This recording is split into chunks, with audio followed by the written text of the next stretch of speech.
अपने पहले टॉपिक की जानिब बढ़ेंगे। हम सबको पता है कि मुल्क में बातें हो रही हैं 8 फरवरी को होने वाले इलेक्शंस की।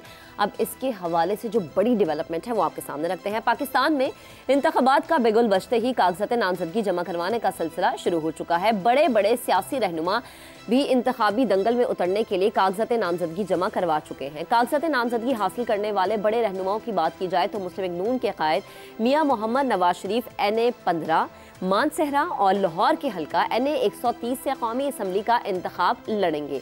शहबाज शरीफ ने लाहौर के हल्का NA 123 और PP 158, जबकि कराची के हल्का NA 242 से कागजात नामजदगी हासिल किए हैं। मरियम नवाज NA 119 लाहौर और 2 सूबाई असम्बलियों की नशिस्तों पर मैदान में उतरेंगी। ये मरियम नवाज का पहला इंतखाबी मार्का होगा, जबकि हमजा शहबाज NA 118 से इंतखाब लड़ेंगे। पीपल्स पार्टी के रहनुमा साबिक सदर आसिफ अली जरदारी NA 207 नवाब शाह से, जबकि chairman Pakistan Peoples Party Bilawal Bhutto Zardari NA 194 Larkana से इलेक्शन में हिस्सा लेंगे। साबिक वजीर आजम सैयद यूसुफ रजा गिलानी ने NA 148 मुल्तान से इंतखाबात में हिस्सा लेने के लिए कागजात नामजदगी हासिल किए हैं। बानिए तहरीक इंसाफ मियावाली, लाहौर और इस्लामाबाद के 3 हलकों से इलेक्शन लड़ने का इरादा रखते हैं। ताहम देखना ये होगा कि चेयरमैन PTI अपने खिलाफ मुकदमात जो हैं उनके बायस ये इंतखाबात लड़ सकते हैं, इसके अहल हो सकते हैं या फिर नहीं। इसके अलावा चौधरी परवेज इलाही गुजरात, मंडी बहाउद्दीन और तलाकंग से 3 कौमी और 3 सूबाई हलकों से इंतखाब लड़ेंगे। डॉक्टर यास्मीन राशिद और शफकत महमूद ने भी लाहौर से इंतखाबात लड़ने के लिए कागजात नामजदगी हासिल कर लिए हैं। सरबरा इस्तेहकाम पाकिस्तान पार्टी जहांगीर खान तरीन और उनके बेटे अली तरीन ने NA 155, PP 227 और PP 228 से कागजात नामजदगी वसूल कर लिए हैं। जहांगीर तरीन की साहिबजादी मेहर खान तरीन ने भी कौमी सियासत में कदम रख लिया है और उनकी जानिब से NA 155 के लिए कागजात नामजदगी वसूल किए गए हैं। इस्तेहकाम पाकिस्तान पार्टी के सदर अब्दुल अलीम खान ने NA 119 लाहौर के लिए कागजात नामजदगी हासिल कर लिए हैं। वो लाहौर ही से पंजाब असम्बली की नशिस्त PP 149 से भी उम्मीदवार होंगे, जबकि साबिक वजीर दाखिला शेख रशीद अहमद और राशिद शफीक ने NA 56 और 57 से कागजात नामजदगी जमा करवा दिए हैं। NA 53 से चौधरी निसार अली खान ने कागजात नामजदगी हासिल किए हैं। MKM के रहनुमा मुस्तफ़ा कमाल ने NA 242 में इलेक्शन लड़ने के लिए कागजात नामजदगी जमा करा दिए हैं। कागजात नामजदगी की वसूली का जो अमल है वो 22 दिसंबर तक जारी रहेगा और उम्मीदवारों की इब्तदाई फहरिस्त 23 दिसंबर को जारी होगी। दिलचस्प बात यह है कि हर बड़े सियासी लीडर की कोशिश होती है कि वो अपनी रवायती नशिस्त के अलावा दूसरी ऐसी नशिस्त से इंतखाबात लड़े जहां से उसे जीतने का वाज़े इम्कान हो। लेकिन पाकिस्तान की इंतखाबी तारीख को अगर सामने रखा जाए तो इंतखाबात में कई बड़े लीडर्स खुद एक से ज़्यादा नशिस्तों पर इंतखाबी दंगल में उतरते रहे हैं और कई लीडर्स को दूसरी नशिस्तों पर शिकस्त का सामना रहा है। जुल्फ़िकार अली भुट्टो जैसे बड़े और मकबूल लीडर 70 के इंतखाबात में डेरा इस्माइल खान से शिकस्त खा चुके हैं। इसी तरह शहीद मोहतरमा बेनज़ीर भुट्टो, खान अब्दुल वली खान, शहबाज शरीफ, बिलावल भुट्टो जरदारी, इमरान खान, मौलाना फजल रहमान, चौधरी शुजात हुसैन जैसे रहनुमाओं को भी मुख्तलिफ नशिस्तों से शिकस्त का सामना रहा है। अब हमें जो पैनल में ज्वाइन करेंगे मैं उनका नाम आपको बताती हूँ। अबसार आलम साहब हमें ज्वाइन करेंगे, जैगम खान साहब हमें ज्वाइन करेंगे, शहजाद चौधरी साहब हमारा साथ देंगे। इसके अलावा इफ्तिखार अहमद साहब हमें स्टूडियोज़ में ज्वाइन कर चुके हैं। सवाल कुछ इस तरह से अपने पैनल के सामने रखेंगे। सियासी पहलवान इंतखाबी दंगल में उतरने को तैयार हैं। नवाज शरीफ, शहबाज शरीफ के लिए लाहौर बज़ाहिर महफूज लगता है, लेकिन हमने अक्सर देखा है कि शिकस्त का सामना भी होता रहा है। बिलावल के लिए लाड़काना बज़ाहिर महफूज है, लेकिन उन्हें कराची से भी शिकस्त का सामना रहा। शहबाज शरीफ को भी कराची से हमने देखा कि शिकस्त का सामना रहा। बानिए PTI लाहौर से कभी जीते हैं कभी हारे हैं। मौलाना फजल रहमान डेरा इस्माइल खान से हारते जीते रहे हैं। अब की बार क्या क्या बड़े अपसेट्स हो सकते हैं, किसको कामयाबी मिलेगी, कौन जो है वो शिकस्त खा सकता है, ये जानेंगे। सबसे पहले जैगम साहब आपकी जानिब आती हूँ, प्लीज कमेंट कीजिएगा।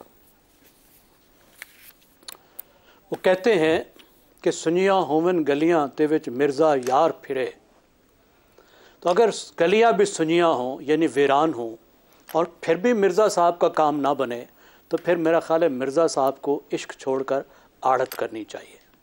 तो जितने इस वक्त के मिर्ज़ा हैं, जितने भी साहब के महबूब हैं, उनके लिए मसला तो नहीं होना चाहिए, लेकिन मसला है। इस वक्त मसला ये है कि जो बैटल ग्राउंड है वो पंजाब है आपने सिंध का नाम लिया, सिंध में बज़ाहिर हालात वैसे नज़र आ रहे हैं जैसे पहले थे जी। कराची में कुछ सूरत हाल तब्दील होगी क्योंकि पीटीआई के लिए वहाँ मुश्किलात हैं, लेकिन पीपल्स पार्टी की सूरत हाल पहले से ख़राब नहीं हुई, सिंध में वो मजबूत हैं। केपी में मौलाना का आपने बताया कि मौलाना हारते भी हैं जीतते भी हैं, अभी मौलाना मुश्किल में है, गैर मकबूलियत की भी उन्हें मुश्किल दरपेश है, और दूसरी उनको बहुत बड़ी मुश्किल ये है और हमें उनसे हमदर्दी होनी चाहिए कि इस वक्त वो और उनकी जमात दहशत गर्दों के निशाने पर है। अब मामला कहाँ पर है? मामला है पंजाब में, और पंजाब में मामला है शहरी पंजाब में। जहाँ तक देहाती पंजाब का ताल्लुक है, देही पंजाब में लोग ब्लॉक्स बनाकर वोट देते हैं। तो जब ब्लॉक बनाकर वोट देते हैं तो जो डोमिनेंट पार्टी होती है, जिस पार्टी के पीछे इस्टेब्लिशमेंट होती है बज़ाहिर, उसके देही इलाकों में जीतने के चांस बेहतर होते हैं। लेकिन अर्बन पंजाब इस वक्त बहुत हिला हुआ है। अर्बन पंजाब में पीटीआई बहुत दबाव में है। अभी तक ये मालूम नहीं है कि वो उम्मीदवार खड़े कर पाएगी नहीं कर पाएगी, उनके उम्मीदवार कौन होंगे, उनको क्या इंतखाबी निशान मिलेगा या नहीं मिलेगा, वो पार्टी के तौर पे हिस्सा ले सकेगी या उसके उम्मीदवार आज़ाद हिस्सा लेंगे। जब वो हिस्सा लेंगे तो क्या उनके जो वर्कर्स हैं वो सपोर्ट कर पाएंगे, क्या वो पैसे जमा कर पाएंगे, क्या वो कैंपेन कर पाएंगे, क्या वो वोटर्स को मोबिलाइज कर पाएंगे, वोटर्स को वो इंतखाबी जहाँ पे वोट डाला जाता है बूथ तक वो ला पाएंगे या नहीं ला पाएंगे।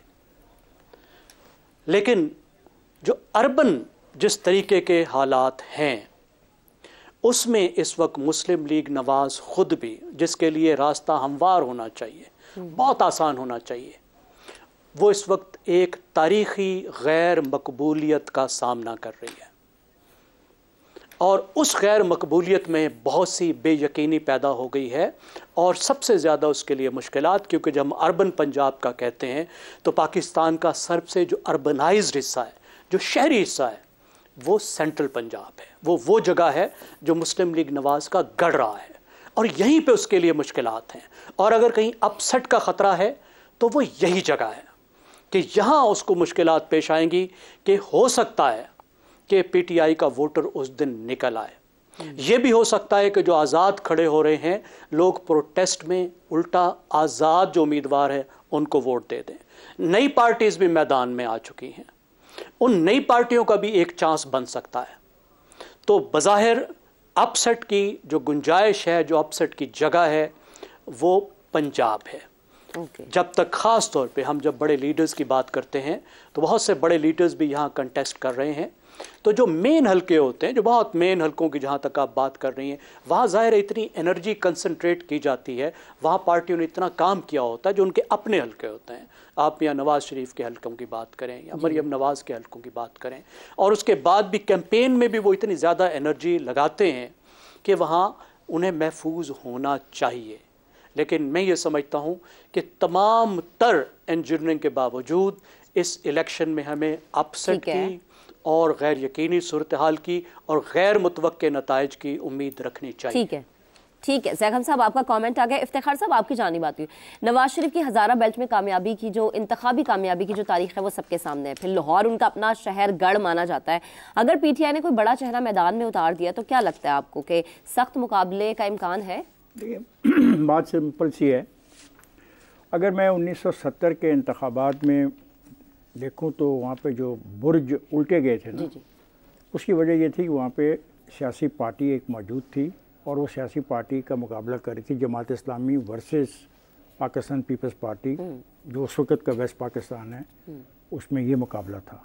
इसमें अवामी नेशनल पार्टी ने भी सीटें ली और कयूम खान की लोगों ने भी सीटें ली।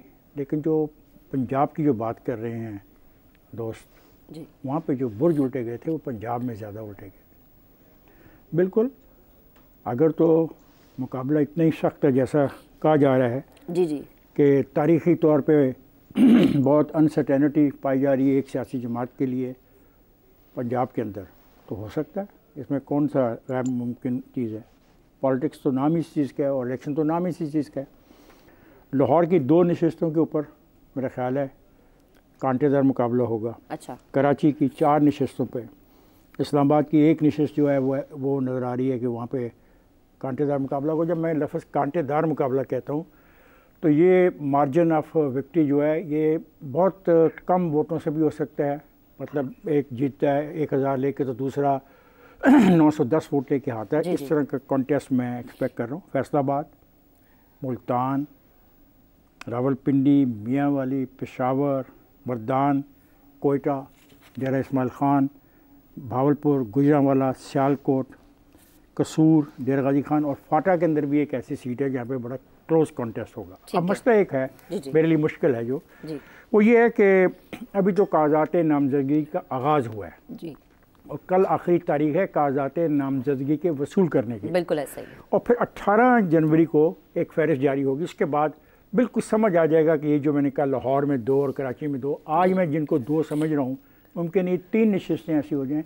डिपेंड करेगा ना कि जब मेरे पास फाइनल एक पिक्चर आ जाएगी कौन किसके मुकाबले में लड़ रहा है, तभी मैं ये इस नतीजे पे पहुंच सकता हूँ। फिर जब मैं इस नतीजे पे पहुंचूंगा तो मुझे 2013 के इलेक्शन और 2018 के इलेक्शन के नताइज को भी सामने रखना होगा, और उसमें ये चीज़ शामिल कर लेनी होगी कि पाकिस्तान मुस्लिम लीग बकौल दोस्तों के बहुत ही वीक विकेट पे है।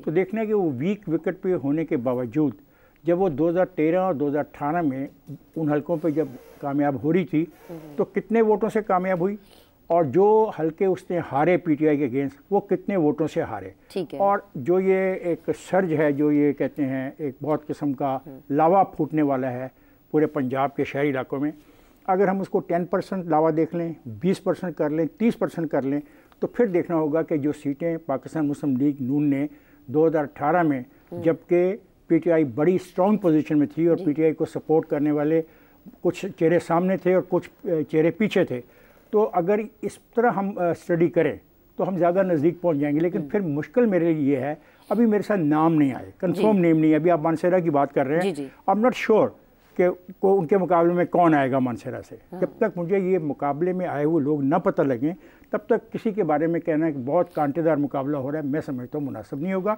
हमें इंतज़ार करना चाहिए और हतमी फहरिस्त आ लेनी चाहिए। अब शेख रशीद की आप बात कर रहे हैं, शेख रशीद ने आज दावा किया है कि उसका मुकाबले कोई नहीं है दोनों सीटों पर। तो इस किस्म के दावे एक तरफा हैं। अब देखना है कि शेख रशीद के मुकाबले में कौन आता है। ये एक खातून आपने कहा मरियम लड़ेगी और ये महर खान तरीन लड़ेंगी। अभी हमें कुछ पता नहीं कि इनके मुकाबले में कौन आएगा। जब इनके मुकाबले में कोई आएगा देखना ये होगा कि वो पुराना खिलाड़ी है, नया खिलाड़ी है।